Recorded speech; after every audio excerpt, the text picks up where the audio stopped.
mga tirang tinapay ba kayo dyan? Tara gawin natin special at masarap na merienda. Una, kukuha tayo ng 2 slice bread at tatanggalin natin itong nasa dulo. At gagamit tayo ng rolling pin para mag-flattened ito. Gamitan natin ito ng pabilog na molder at ikakat natin ito. At edidip lang natin to sa itlog. Pagkatapos ikokot naman natin ito sa breadcrumbs. At itabi muna ito. At sa kawali maggisa lang ako ng sibuyas, patatas at bell pepper. Isunod itong 1 can tuna. At pag ganito na hangwin at itabi muna ito. At ipa-fry na natin itong sliced bread na na-coat kanina. At dapat naka-low heat lang ang apoy para hindi ito masusunog. At mapapansin nyo na nag-e-expand ang hangin sa loob kaya ito lumulubo. Dito naman tayo dadako sa ating mga filling. Naglagay lang ako ng lettuce at itong tuna na nagisa natin kanina.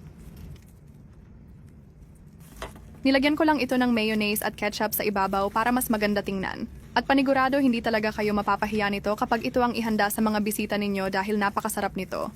At kung natapos mong panoorin itong video, pwede ba malaman kung saang lugar ito nakarating? At kung nagustuhan mo ang video na to, ay baka naman pwede mo na rin akong i-follow. At maraming salamat po sa panonood.